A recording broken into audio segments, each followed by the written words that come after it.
전쟁이 터졌을 때 사람들은 왜 금은보화 대신 이것을 안고 도망쳤을까요? 왕의 명령도 거부하고 하루도 빠뜨리지 않고 지켜낸 기록, 목숨까지 내던지며 지킨 이 한 가지. 도대체 이 나라에선 무슨 일이 있었던 걸까요? 이제 그 비밀을 함께 알아보겠습니다. 그 전에 1초면 누를 수 있는 구독과 좋아요 눌러주시면 영상 제작에 큰 힘이 됩니다. 저는 에밀리 셰퍼드, 옥스퍼드 대학교 사학과 교수입니다. 유럽사와 기록학 분야에서 30년 가까이 연구해온 전문가죠. 제 삶은 오래된 양피지와 필사본들 사이에서 흘러갔습니다. 하지만 최근 들어 마음이 무거워요. 눈앞의 자료들은 왜곡과 조작으로 가득 차 있으니까요. 또 다른 거짓말이군. 연구실에서 중세 영국의 교회 기록을 분석하다가 한숨을 내쉬었습니다. 역사는 승자의 기록이라고 하죠. 유럽의 역사 기록은 권력자의 필요에 따라 지워지고 다시 쓰이길 반복했어요. 진실을 찾는 일이 때론 불가능하게 느껴질 때가 많았습니다. 학술대회 마지막 날이었죠. 지루한 발표들 사이에서 한국에서 온 김 교수의 발표가 시작됐습니다. 조선왕조실록 500년 연속 기록의 의미라는 제목이었어요. 처음엔 그저 동양의 작은 나라에 대한 과장된 이야기려니 생각했습니다. 조선왕조는 1392년부터 1910년까지 단 하루도 빠짐없이 국가 기록을 작성했습니다. 총 93권, 88,000페이지에 달하는 방대한 양이죠. 순간 귀가 솔깃해졌어요. 말도 안 되는 소리라고 생각했습니다. 유럽에서도 불가능한 일인데 아시아의 작은 반도 국가에서 그런 기록이 가능하다고요? 더 놀라운 것은 임진왜란과 같은 국가적 위기 상황에서도 기록을 중단하지 않았다는 점입니다. 심지어 기록을 지키기 위해 목숨을 바친 사례도 있습니다. 주변 유럽 학자들이 속삭였습니다. 과장된 이야기겠지. 동양인들의 허풍 아닐까?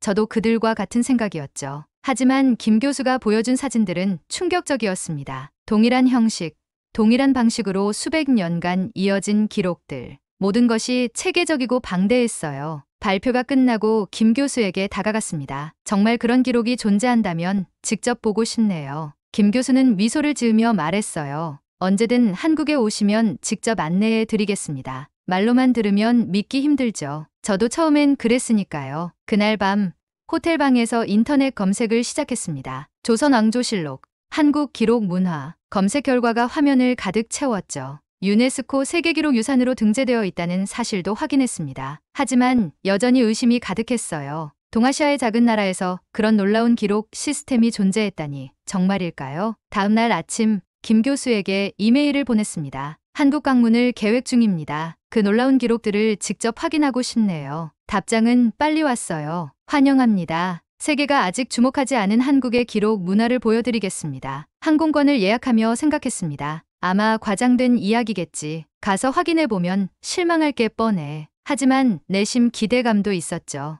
만약 그 이야기가 사실이라면 제 연구 인생의 새로운 장을 열어줄 수도 있으니까요. 인천공항에 도착했을 때 첫인상은 현대적이었습니다. 너무 현대적이어서 오히려 실망스러웠죠. 역사적 기록을 중시하는 나라라면 좀 더 전통적인 분위기가 남아있지 않을까 생각했어요. 공항에서 서울 시내로 향하는 동안 창밖으로 보이는 고층 빌딩들과 첨단 시설들을 보며 의구심이 커졌습니다. 여기서 500년 연속 기록의 흔적을 찾을 수 있을까? 호텔에 짐을 풀고 김 교수를 만났습니다. 그는 첫 방문지로 국립중앙박물관을 제안했어요. 택시를 타고 가는 동안 서울의 풍경을 관찰했습니다. 옛 궁궐 옆에 초현대식 빌딩이 나란히 서 있는 모습이 묘하게 대비되었어요. 아시아 도시 특유의 혼란스러움이라고 생각했습니다. 한국은 역사적으로 중국과 일본 사이에서 자신만의 정체성을 유지하기 위해 노력한 나라입니다. 김 교수가 설명했죠. 그 과정에서 기록은 우리의 존재 증명이었습니다. 국립중앙박물관에 들어서자 넓은 공간에 압도되었어요.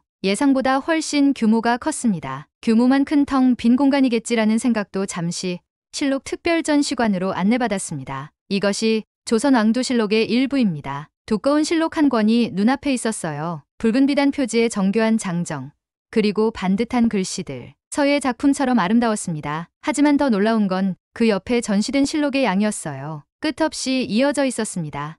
이게 다 실록인가요? 목소리가 떨렸습니다. 네, 이건 전체의 일부일 뿐입니다. 실록 전체를 펼치면 축구장 하나를 가득 채울 정도예요. 손떨림을 감출 수 없었습니다. 직접 만져보고 싶다는 충동이 들었어요. 마치 숨쉬는 생명체처럼 느껴졌습니다. 500년의 시간이 이 종이들 속에 살아 숨쉬고 있었어요. 왕이 아팠을 때 어떤 약을 썼는지, 신하들이 어떤 의견을 냈는지, 심지어 왕의 실수나 잘못까지 모두 기록되어 있습니다. 김 교수의 설명이 이어졌어요. 왕의 잘못도 기록한다고요? 유럽 역사에서는 상상할 수 없는 일이었습니다. 권력자의 약점이나 실수는 보통 기록에서 지워지기 마련이었으니까요. 특별 전시실로 안내받았습니다. 디지털 복원 기술로 실록의 내용을 볼 수 있는 공간이었어요. 화면을 통해 세종대왕 시기의 기록을 보았습니다. 메모처럼 빽빽한 기록들, 매일매일의 사건과 결정들이 상세하게 적혀 있었어요. 이건 미친 거야. 혼잣말이 나왔습니다. 옆에 있던 외국인 관광객들도 놀란 표정이었어요. 한 프랑스 여성이 말했습니다. 한국인들은 기록을 종교처럼 다루나 봐요. 그 말이 가슴에 박혔습니다. 기록을 종교처럼. 그렇게 생각해 본 적 없었어요. 유럽에서 기록은 권력의 도구였지 신앙의 대상은 아니었으니까요. 박물관을 나오면서 머릿속이 복잡했습니다. 내가 알던 세계사의 틀이 흔들리는 느낌이었어요. 한국이라는 나라를 너무 쉽게 판단했던 것은 아닐까?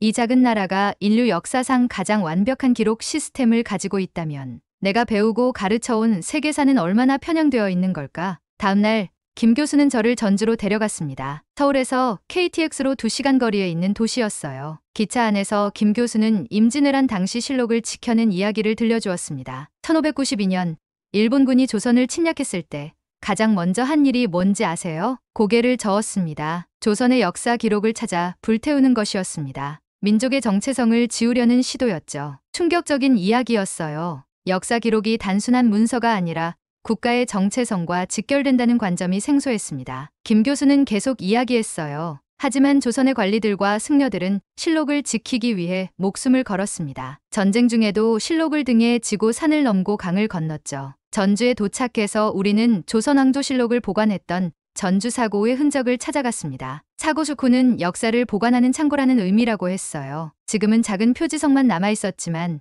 그 자리에 서자 묘한 감정이 밀려왔습니다. 이곳에서 스님들과 유생들이 실록을 등에 지고 피난길에 올랐습니다. 그들 중 많은 이들이 돌아오지 못했어요. 문득 영국 역사가 떠올랐습니다. 스페인 무적 함대가 영국을 침략했을 때 사람들은 무엇을 지키려 했을까요? 왕실의 보물? 금은보화? 하지만 이 나라 사람들은 책을 지키기 위해 목숨을 걸었다니 이분이 실록을 지키다 순국한 분들의 후손 중 한 분입니다. 김 교수가 소개한 노인은 80대로 보였어요. 그분은 자신의 선조가 실록을 지키다 일본군에게 살해당한 이야기를 담담하게 들려주었습니다. 할아버지께서는 실록이 단순한 종이가 아니라고 하셨대요. 우리가 누구인지 말해주는 혼이라고. 그 말에 가슴이 먹먹해졌습니다. 역사학자로서 기록의 중요성을 누구보다 잘 알고 있다고 생각했는데 이 나라 사람들에게 기록은 그 이상의 의미였던 거죠. 점심을 먹은 후 우리는 해발 700m에 위치한 산속 사찰을 찾았습니다. 실록을 피난시켰던 장소 중 하나였어요. 가파른 산길을 오르면서 생각했습니다. 무거운 책을 등에 지고 이 길을 올랐다니. 절에 도착하자 노승이 우리를 맞아주었습니다. 그는 400년 전 그 절의 스님들이 실록을 지키기 위해 했던 노력들을 설명해 주었어요. 일본군이 추적해오자 스님들은 실록을 동굴에 숨겼습니다. 습기로부터 보호하기 위해 숲과 석회를 깔고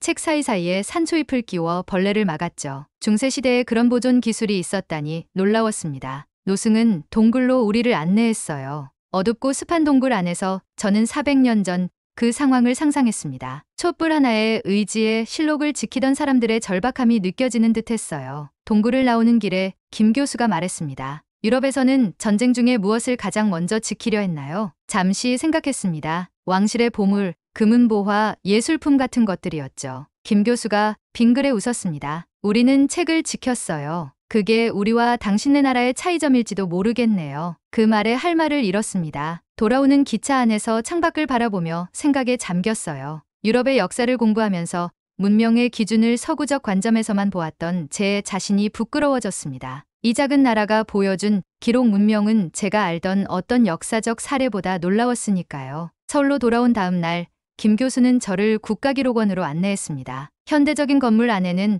한국의 근현대 기록물들이 보관되어 있었어요. 기록 보존이 중세에만 머물지 않고 현대까지 이어지고 있다는 사실이 흥미로웠습니다. 이곳에서 특별한 분을 만나게 해드리려고 합니다. 안내받은 회의실에서 우리는 80대 노인 한 분을 만났어요. 정장을 차려입은 그분은 꼿꼿한 자세로 앉아 있었습니다. 이분은 이정호 선생님입니다. 6.25 전쟁 당시 정부 기록을 지키기 위해 목숨을 걸었던 공무원의 아들이세요. 이정호 씨는 천천히 서류 가방을 열었습니다. 낡은 일기장 한 권을 꺼내 저에게 보여주었어요. 이건 제 아버지의 일기입니다. 전쟁 중에 기록물을 지키면서 쓰신 거예요. 일기장을 조심스럽게 펼쳐보았습니다. 한글로 쓰여 있어 읽을 수는 없었지만 김 교수가 번역해 주었어요. 날짜는 1950년 6월 27일이었습니다. 서울이 곧 함락될 것이다. 북한군이 이미 시내에 들어왔다는 소식이다. 모두가 도망가는 와중에 우리는 기록물들을 트럭에 싣고 있다. 많은 동료들이 가족들과 함께 피난 가기 위해 떠났다. 남은 우리 몇몇은 이 기록들이 사라지면 대한민국이라는 국가의 존재 자체가 위험해질 것이라는 점을 알고 있다. 이정호 씨가 이어서 말했습니다. 아버지는 전구 기록물을 트럭에 싣고 부산으로 피난하는 중에 폭격을 맞았어요. 다리 하나를 잃으셨죠. 하지만 끝까지 기록물을 놓지 않으셨다고 합니다. 또 다른 페이지를 보여주었습니다. 병상에서 쓴 듯한 흔들린 글씨체였어요. 오늘 소식을 들었다. 함께 기록물을 옮기던 박 과장이 북한군에게 붙잡혔다고 한다. 그는 돌아오지 못할 것이다. 우리가 지키려 했던 것은 단순한 종이가 아니라 이 나라였다. 이정호 씨의 눈에 눈물이 고였습니다. 아버지는 평생 그때의 상처로 고통받으셨어요. 하지만 한 번도 후회하지 않으셨습니다. 국가의 기록이 없으면 국가도 없다고 항상 말씀하셨죠. 그날 저녁 호텔로 돌아와 제 노트북을 열었습니다. 이메일을 확인하는 대신 오늘 들은 이야기를 기록하기 시작했어요. 손이 떨렸습니다. 유럽의 역사 속에서도 기록을 지키기 위한 노력은 있었지만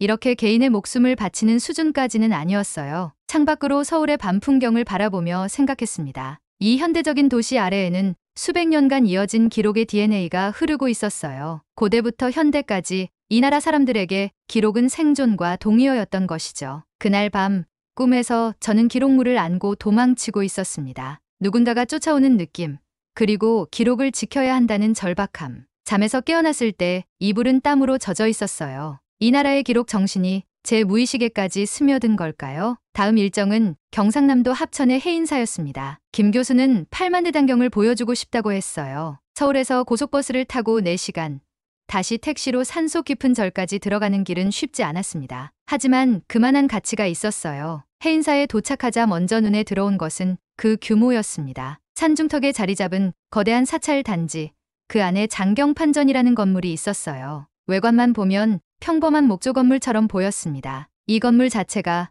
과학의 결정체입니다. 김 교수가 설명했어요. 팔만대단경 목환을 1000년 가까이 보존할 수 있었던 비결이죠. 건물 안으로 들어가자 시원한 바람이 느껴졌습니다. 놀랍게도 에어컨 없이도 내부 온도가 일정하게 유지되고 있었어요. 이 건물은 자연 통풍 시스템을 활용해 습도와 온도를 자동으로 조절합니다. 창문의 위치와 크기, 건물의 방향과 구조가 모두 과학적으로 계산된 거죠. 입이 벌어졌습니다. 이게 13세기 기술이라고요?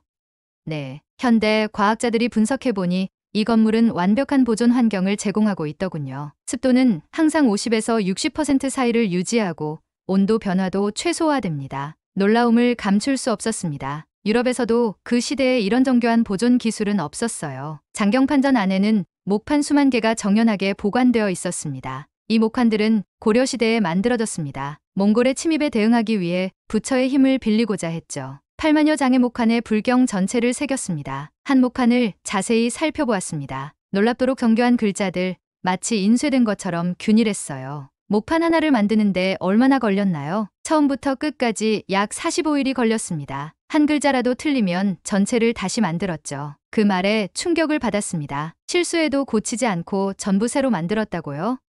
네, 불경이니 오류가 있어선 안 된다는 신념이었습니다. 그래서 제작 과정도 엄격했어요. 목환을 만들기 전 3년간 바닷물에 담가 염분을 뺐고 그 후 소나무, 그늘에서 3년간 건조시켰습니다. 6년의 준비 기간, 그리고 한 글자의 오류도 용납하지 않는 정신. 이런 완벽주의는 어디서 온 걸까요? 김 교수에게 물었습니다. 왜 이렇게까지 했을까요? 경제적으로 너무 비효율적인 것 같은데. 김 교수가 미소 지었습니다. 기록은 단순한 정보 전달의 수단이 아니었어요. 정확성과 진실성은 타협의 대상이 아니었죠. 한 글자의 오류도 진실을 왜곡할 수 있다고 생각했으니까요. 해인사를 나오는 길에 산에서 내려다본 풍경이 장관이었습니다. 수백 년간 이 깊은 산속에서 8만대단경이 보존되어 왔다는 사실이 경이로웠어요. 서양의 도서관들이 화재와 전쟁으로 사라진 것과는 대조적이었죠. 유럽의 알렉산드리아 도서관은 화재로 모든 것이 사라졌죠. 하지만 이곳의 지혜는 1000년 가까이 보존되고 있어요. 김 교수의 말에 고개를 끄덕였습니다. 알렉산드리아 도서관의 소실은 인류 지식의 큰 손실이었어요. 그런데 한국은 어떻게 이런 보존 기술을 개발했을까요? 어떤 역사적 경험이 이런 집착에 가까운 보존 의식을 만들어낸 걸까요? 돌아오는 버스에서 저는 제 연구 인생을 돌아보았습니다. 30년간 유럽사를 연구하면서 기록의 단절과 왜곡에 좌절했던 순간들.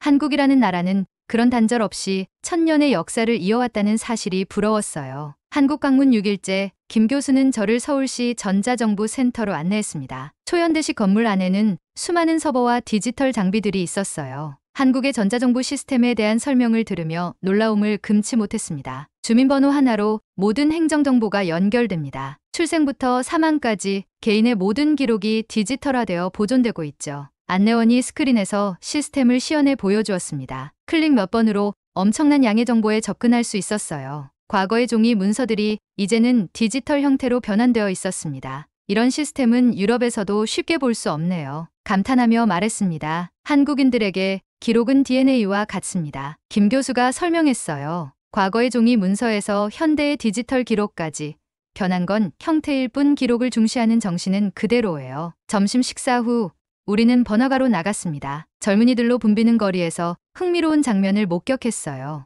대형 스크린에 뮤직비디오 조회수가 실시간으로 업데이트되고 있었습니다. 많은 청소년들이 스마트폰으로 영상을 반복해서 보고 있었어요. 저게 뭔가요?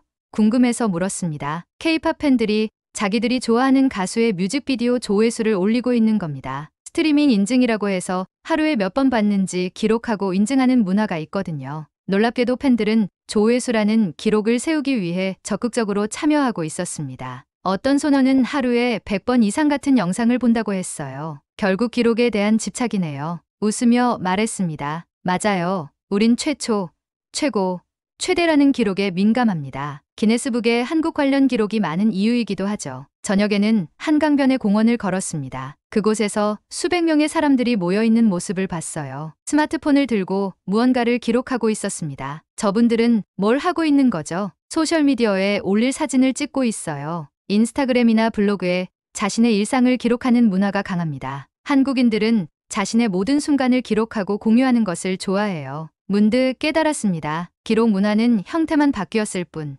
정신은 그대로 이어지고 있었어요. 조선시대 사관들이 임금의 일거수일투족을 기록했듯이 현대 한국인들은 자신의 일상을 디지털로 기록하고 있었습니다. 카페에 들어가 앉았습니다. 주변 테이블에서는 젊은이들이 공부를 하고 있었어요. 한 대학생에게 무엇을 공부하고 있는지 물었습니다. 시험 준비를 하고 있어요. 모든 공부 시간을 기록하는 앱을 사용해서 하루에 몇 시간 공부했는지 체크하고 있죠. 그의 스마트폰 화면에는 시간별로 색깔이 다른 기록표가 있었습니다. 공부 시간을 분 단위로 기록하고 있었어요. 이게 바로 현대판 실록이네요. 김 교수가 웃으며 말했습니다. 그날 밤 호텔 창가에 서서 서울의 밤 풍경을 바라보았습니다. 첫날 본 현대적인 도시 풍경은 이제 다르게 보였어요. 이 도시의 화려한 네온, 불빛 아래에는 수백 년간 이어져 온 기록의 DNA가 흐르고 있었습니다. 형태는 변했지만 본질은 그대로였어요. 노트북을 열고 기록했습니다. 한국인들에게 기록은 삶 그 자체다. 과거에는 종이와 먹으로,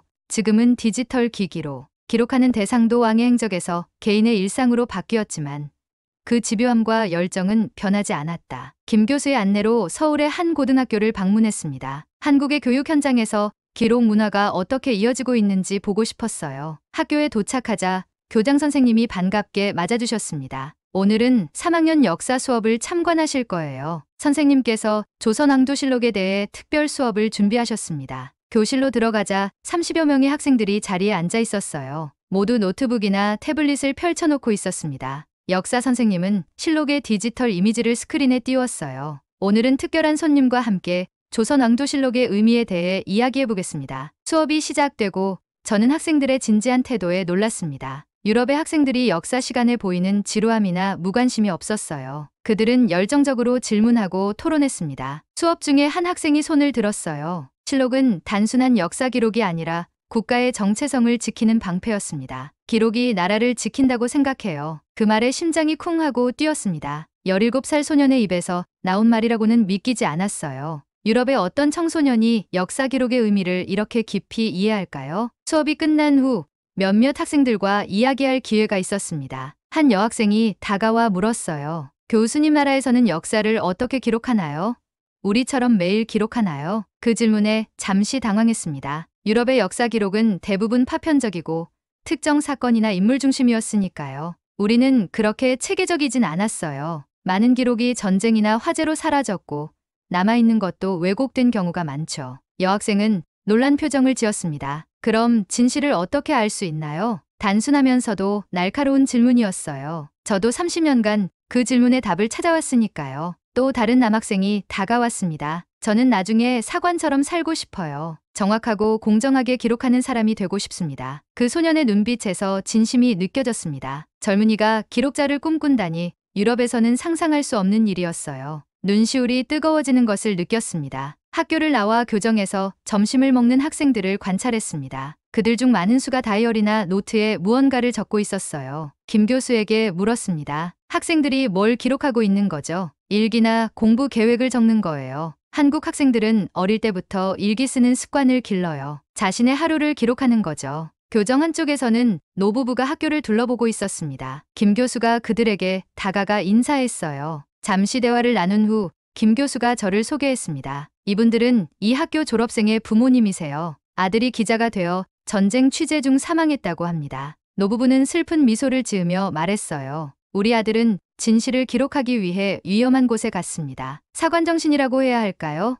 우리 아버지도 6.25 때 기록을 지키다 돌아가셨으니 3대째 이어지는 셈이죠. 가슴이 먹먹해졌습니다. 기록을 위해 목숨을 바치는 정신이 현대까지 이어지고 있다니. 그것도 3대에 걸쳐서요. 진정한 기록의 나라였습니다. 학교를 나오면서 생각했습니다. 이 나라의 미래는 이렇게 기록의 중요성을 깨닫고 있는 젊은이들이 이어갈 것이고 그들은 또다시 다음 세대에게 그 정신을 전할 것이었어요. 1000년 전부터 이어진 기록의 DNA가 미래로 계속 흐르고 있었습니다. 한국 방문 마지막 날, 김 교수가 주선한 특별학술대회에서 발표를 하게 되었습니다. 주제는 세계사적 관점에서 본 한국의 기록 문화였어요. 발표장에는 많은 학자들과 학생들이 모여 있었습니다. 떨리는 마음으로 발표를 시작했어요. 일주일 전, 저는 한국을 동아시아의 작은 나라 정도로 생각했습니다. 그러나 지금은 말씀드릴 수 있어요. 한국은 세계 역사상 가장 위대한 기록 제국입니다. 청중들의 눈빛이 빛났습니다. 제가 본 실록의 가치, 기록을 지키기 위해